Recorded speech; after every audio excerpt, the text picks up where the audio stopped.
La tribune virale ce Free Week, chers amis internautes, on s'interroge une fois encore ce samedi de savoir si l'on peut prendre pour épouse une femme au passé sulfureux. Je suis avec Arnaud Doumaou, bonjour. Bonjour, cher Merci d'être là, vous êtes journaliste. Il y a 3 journalistes sur ce plateau. Atifa Olafa, bonjour. Bonjour Abdelkader. Merci également d'être là. Bonjour à vous, Anel Dou. Bonjour à vous, Abdelkader. Merci également d'être là également, Arnaud Doumaou. La question, elle vous est tout droit posée en première position, si vous le dire ici.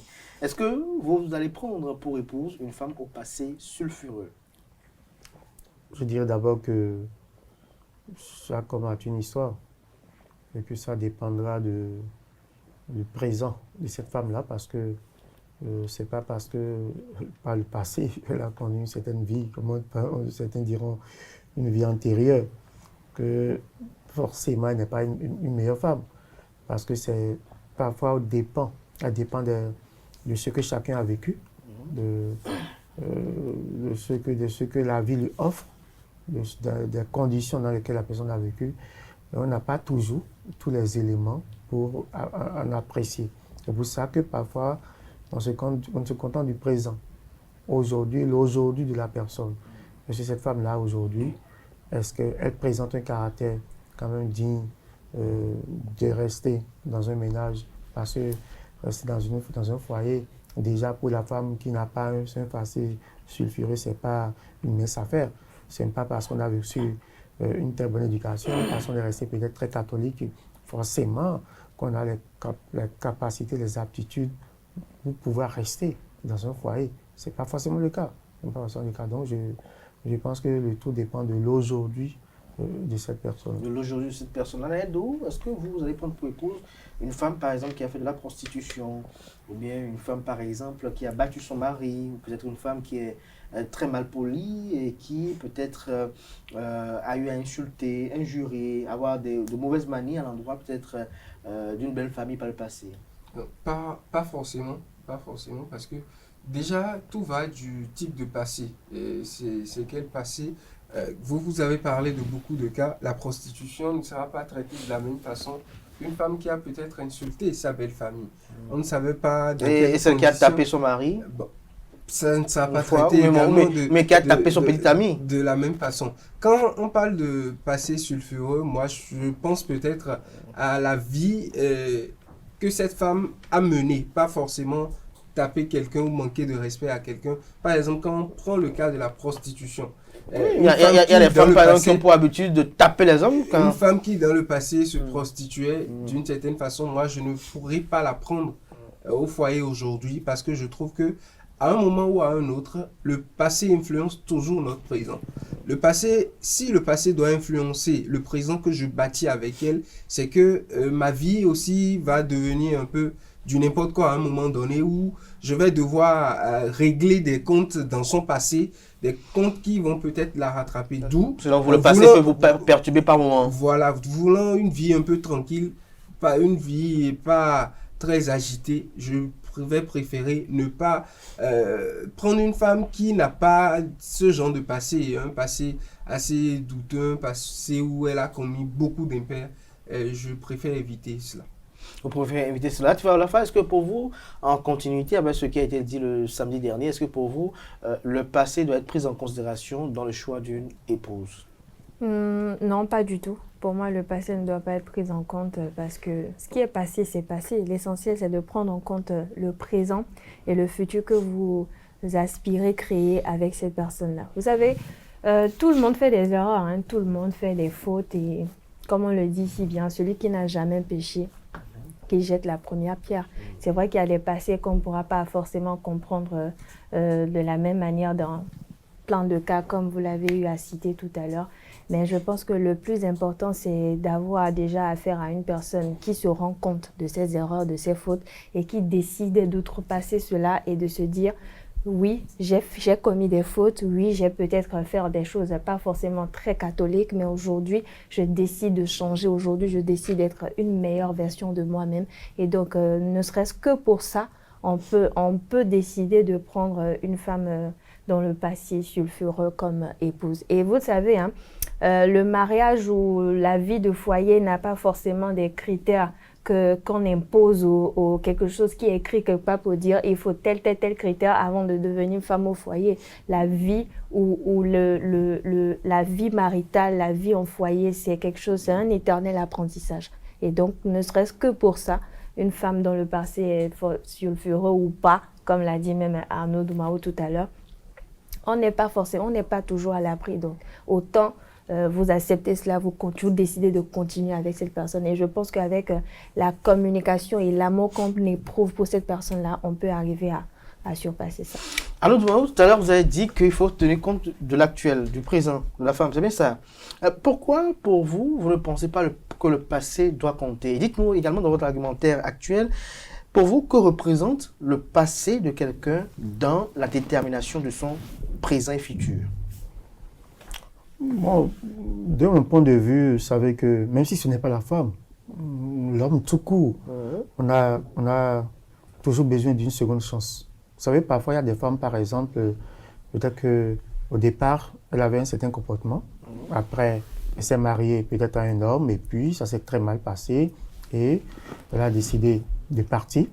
Elle a quitté ce ménage-là, et puis après, elle tombe sur un autre homme, et après, elle s'est rendue compte que j'avais mal fait, j'avais fauté, il faut que je reconstitue, il faut que je me repositionne, il faut que je revoie ma façon de faire. Parce que le premier mari, l'expérience avec le premier mari, lui a permis de voir la vie autrement. Alors, si le second mari, dans ce cas, doit tenir compte de ce qu'on lui a peut-être raconté sur le passé, de cette femme-là, ne la prenait pas comme épouse. Et finalement, c'est peut-être cette femme-là qui fait la meilleure épouse, la meilleure mère pour ses enfants. Vous voyez? Et parfois, c'est la même chose parfois avec un homme qui peut-être a vécu une très mauvaise expérience dans son premier mariage ou bien dans son premier couple. Et après, se remarquer plus tard et se dit, mais non, j'étais trop violent, j'étais ci, j'étais ça. Et puis après, dès qu'il épouse une autre femme, on se reconsidère, se dit, mais là, il faut que je me repositionne.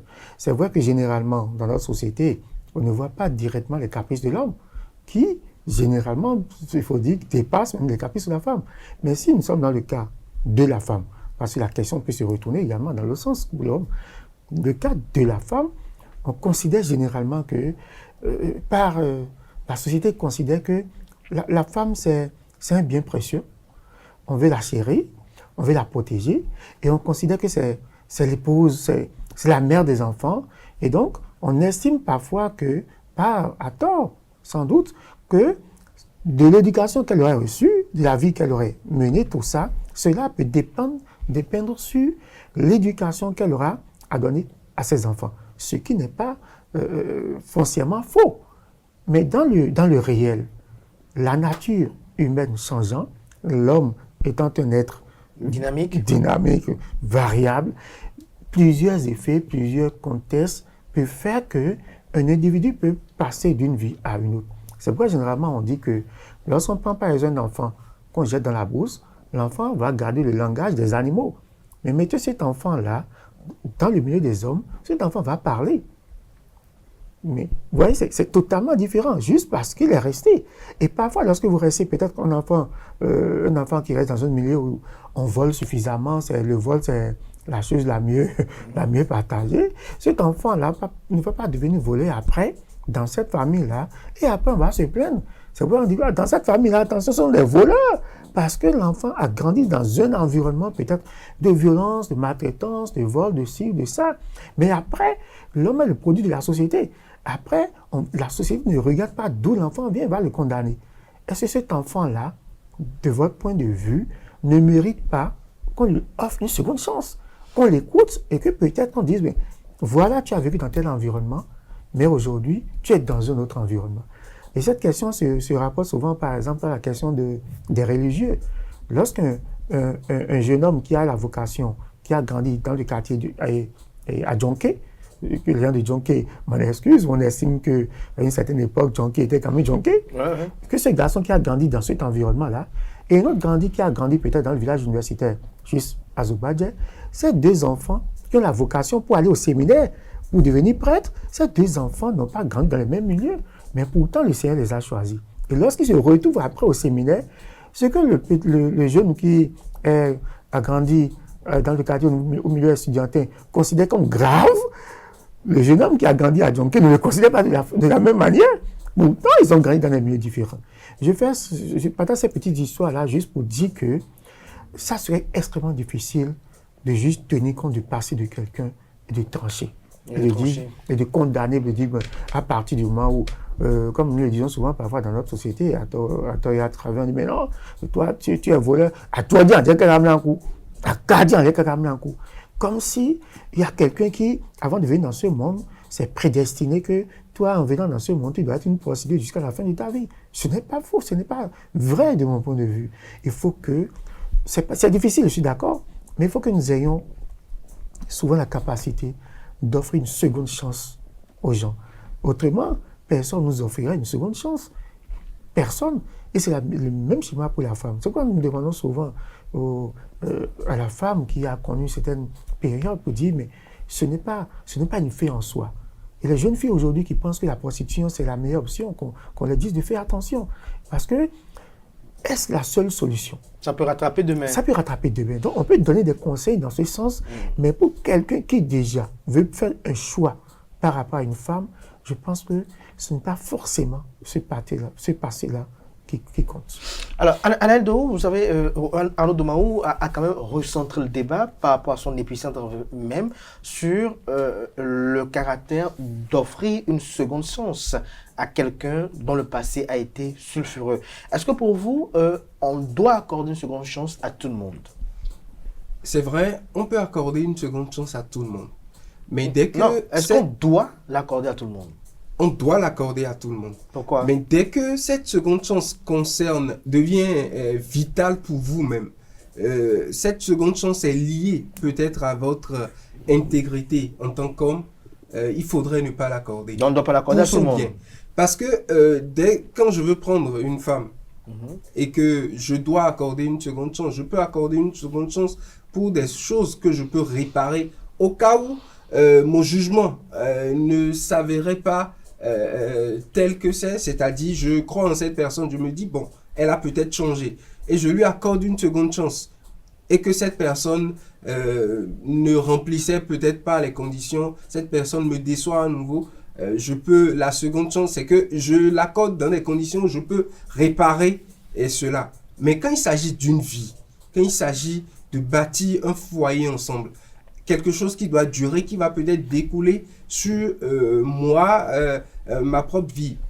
C'est une femme, elle aura des enfants pour moi. Aujourd'hui, on ne va pas ausculter le statut d'un homme, par exemple, dans la société. Si je suis une autorité et que ma femme se retrouve être la prostituée que la moitié de la ville de Cotonou a déjà couché une fois, excusez-moi le mot, comment je vais me sentir? Comment mes enfants vont se sentir quand ils vont se retrouver? Et si vous étiez amoureux de cette femme?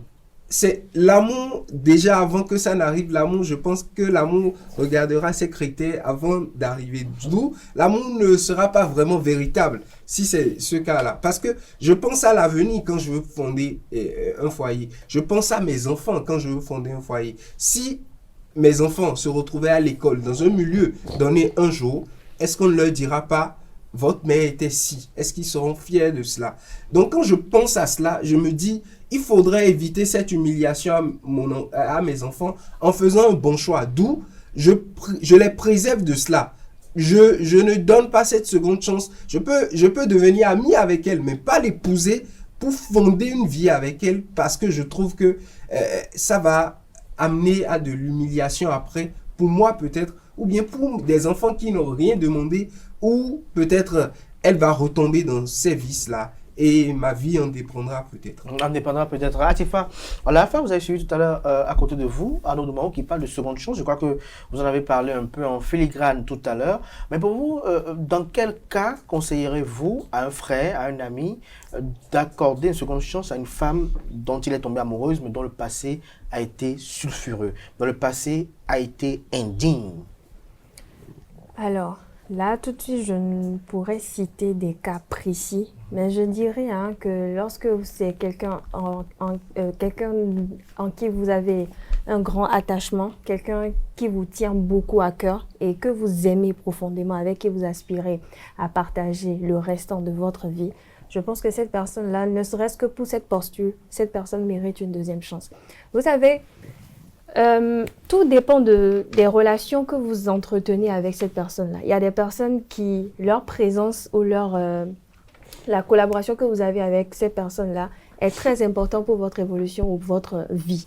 Donc, ces personnes-là, lorsque vous les considérez de la sorte, forcément, ils méritent une deuxième chance. Et vous savez, on n'est pas Dieu et généralement, le commun des Béninois, c'est même très pratique. On se focalise trop sur les spéculations. Je suppose que je suis peut-être amie à Anaël Dou, qui a une petite amie qui peut-être est tombée amoureuse d'une fille.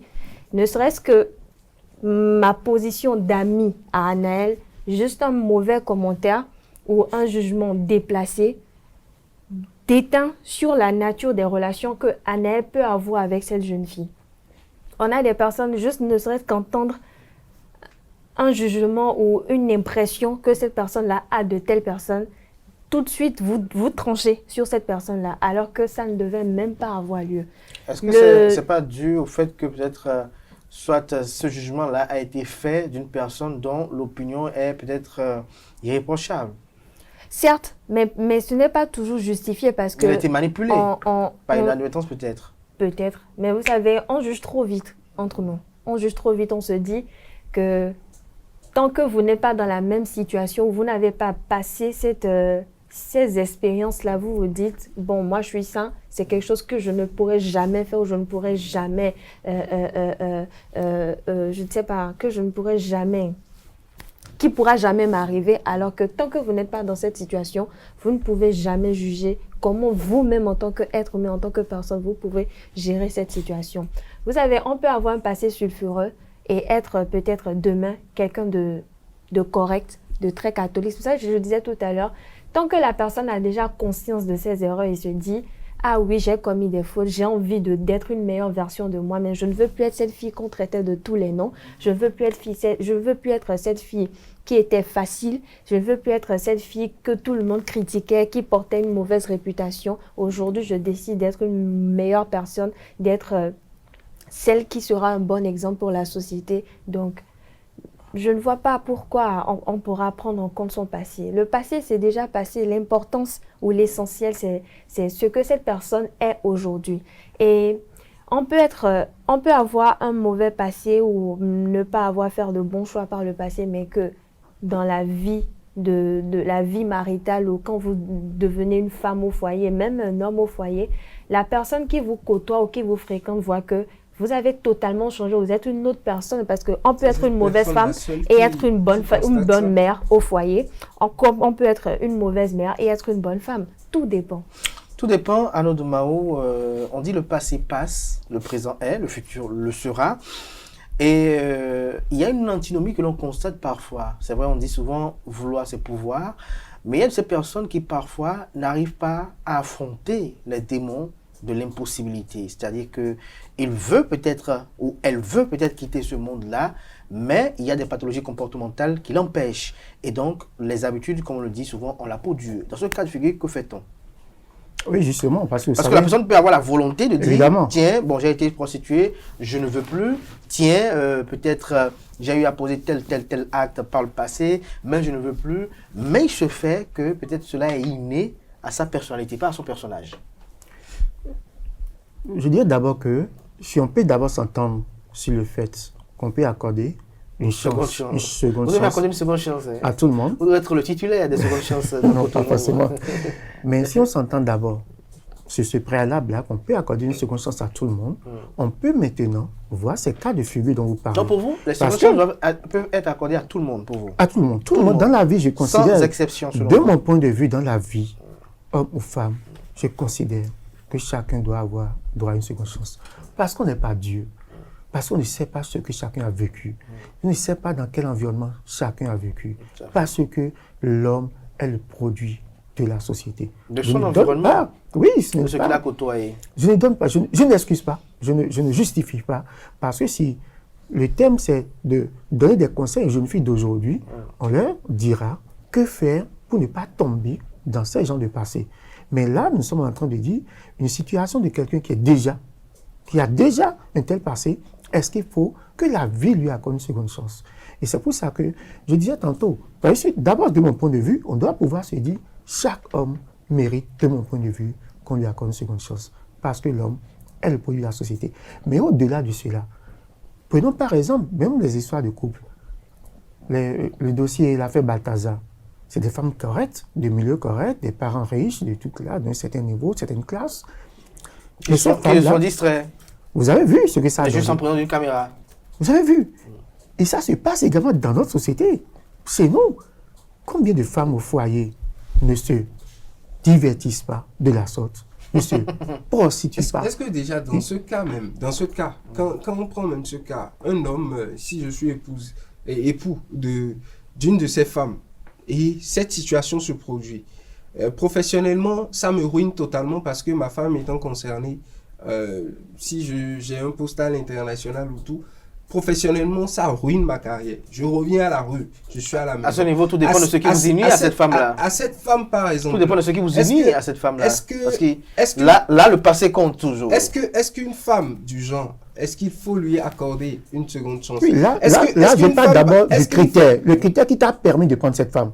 Tu as estimé que cette femme a reçu une bonne éducation, provient d'une bonne famille, a un emploi et d'une certaine classe de la société.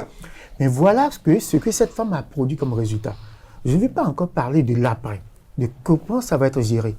Mais je dis sur le critère de choix, puisque tu dis que jamais ne pourrait, en tout cas, de ton point de vue, prendre une prostituée.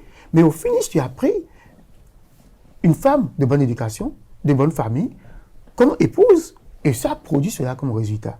Et ce genre de résultats se produit bien souvent dans notre société. Alors, qu'est-ce qu'on fait? Si le seul critère, c'est il faut que ma femme soit de bonne éducation, de bonne famille, etc., etc. Si ce n'est que ça, et que sur cette base-là, on va jeter au panier de crabe toutes les femmes qui ont un passé sulfureux, qui t'a dit, bon, peut-être qu'ils vont trouver d'autres crabes comme eux pour que les deux fassent le même ménage, pour en tout cas se mettre ensemble. De mon point de vue, ça pose problème. C'est cela que je relève simplement.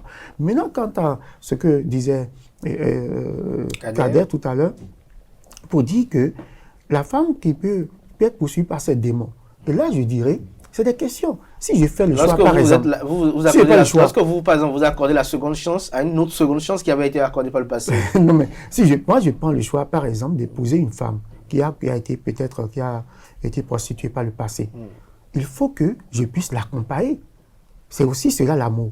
Il faut que dès lors que je sais, c'est pour ça que dans la relation, en augmentant écoutez-moi, votre régularité, laissez-moi mourir, en étant constant, laissez-moi mourir. Mais cette femme, non, mais c'est qu'on appelle ça. Je dis d'abord que c'est une question d'amour.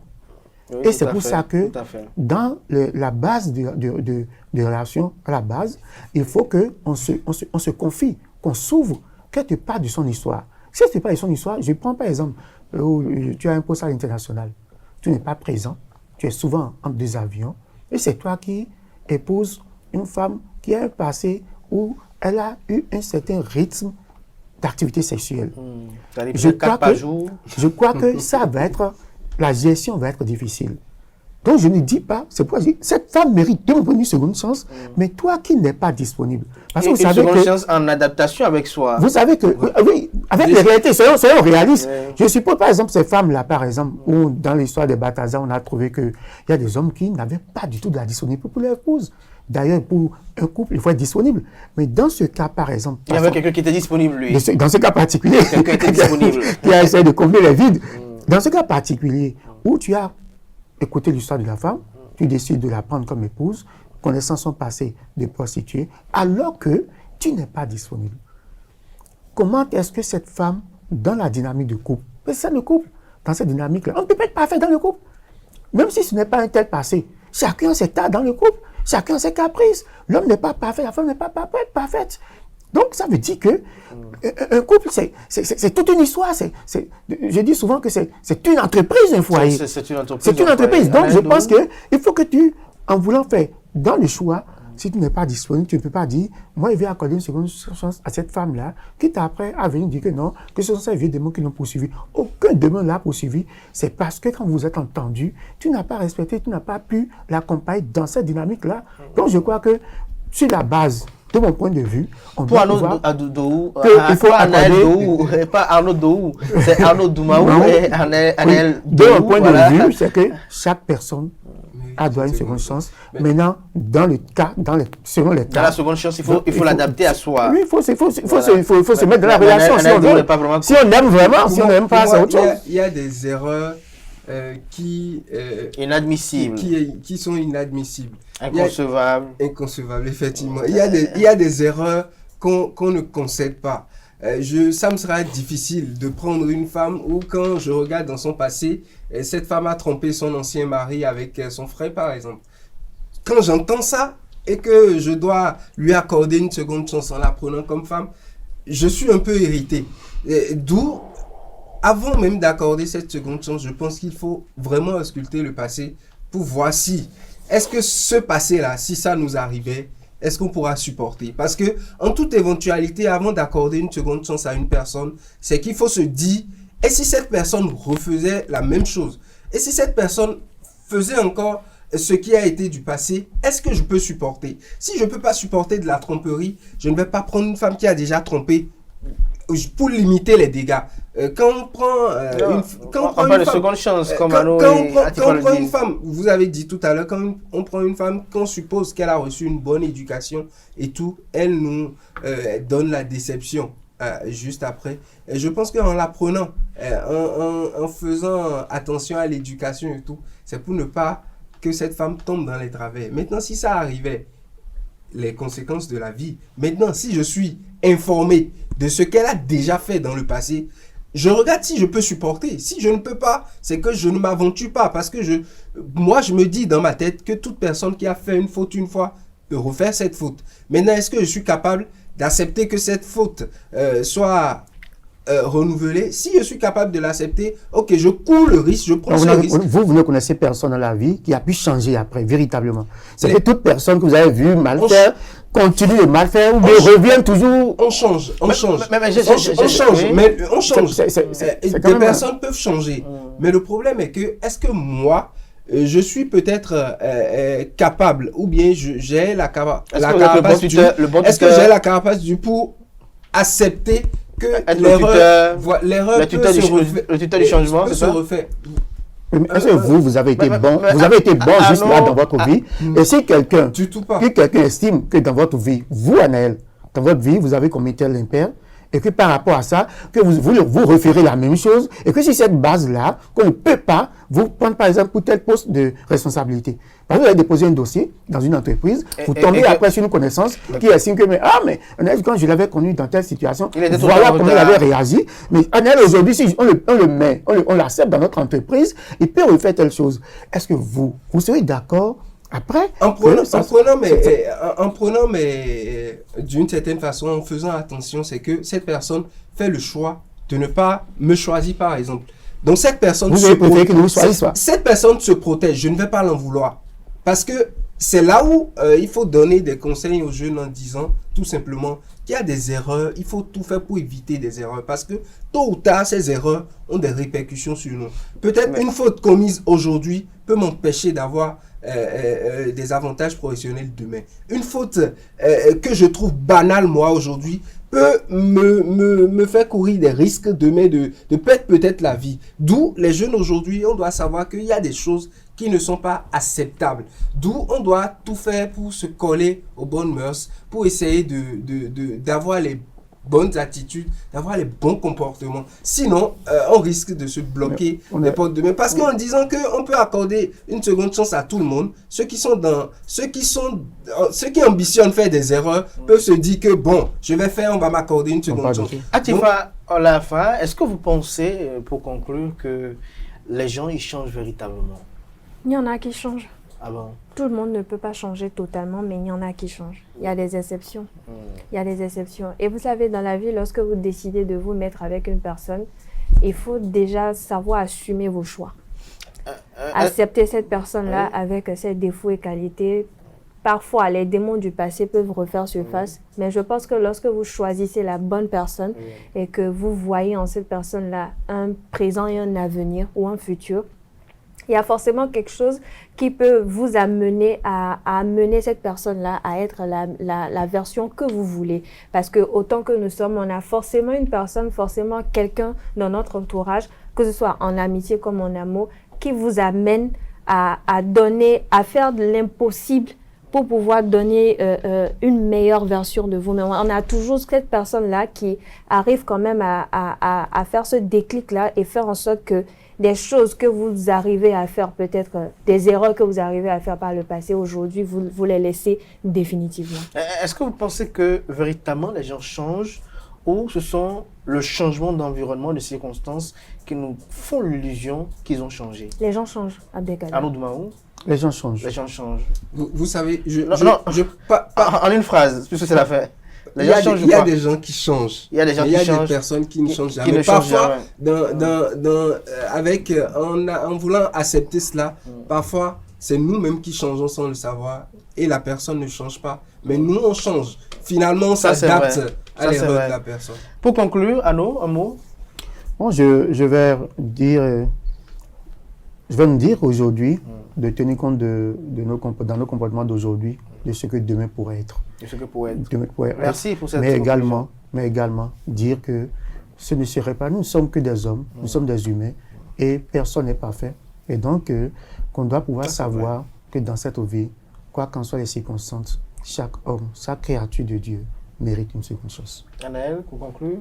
J'ai déjà dit mon Atifa, à la On fin? ne prédit pas nos erreurs, on ne décide pas de faire des erreurs consciemment, mais dès que vous le faites, sachez prendre le dessus et assumer vos erreurs et penser à devenir une meilleure version de vous-même. Personne n'est parfait, on apprend, on évolue et on s'élève de jour en jour. On s'élève de jour en jour. Moi, je m'inspirerai beaucoup plus de Arnaud Doumaou et je vais vous appeler beaucoup plus à une vigilance plus accrue sur la vie, notamment dans nos interactions, notamment dans notre passage passager sur cette terre, car dans cette vie-là, tout ce que nous émettons, que ce soit comme onde, que ce soit comme humeur, que ce soit comme action, a forcément des répercussions. Parfois, elles peuvent être bonnes, parfois, elles peuvent être mauvaises.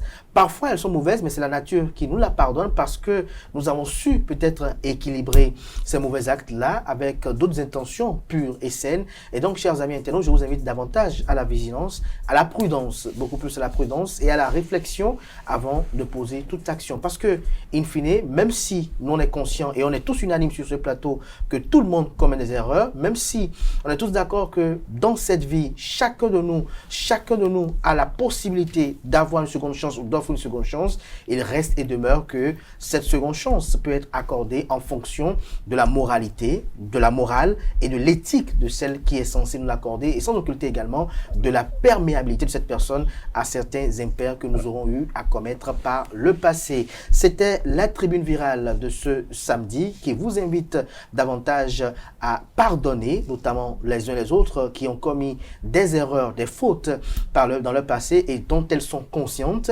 Vous qui ambitionnez jeune à épouser une femme ou à avoir une jeune compagne qui par le passé a commis des impairs, si elle en est consciente, comme l'a dit Atifa Olafa, comme l'a si bien dit Arnaud Doumaou, il faut pardonner. Mais dans le même temps, je reviens sur la position d'Anel Dou, qu'il faut pardonner certes, mais il faut tenir compte de ce qui est fait pour voir si on est en phase pour une bonne réadaptation, pour ne pas soi-même se faire harakiri ou peut-être même se conduire dans les tréfonds d'une putréfaction avancée. Et donc, chers amis internautes, la vie, elle est très stable, pour ne pas dire ici, elle est facile, elle est simple, mais c'est nous-mêmes qui nous faisons, c'est nous-mêmes qui nous tuons, c'est nous-mêmes qui nous donnons une longévité. Pardonnez si j'ai été un peu long, c'est l'émotion par rapport au débat actuel, qui est un débat qui est irrémédiablement lié à la vie de tout un chacun. Merci pour l'attention. Nous allons à présent suivre le zapping de la semaine, une coproduction de Francis Fahami, Constantine Awandinou et Quentin Comlan à Moussou.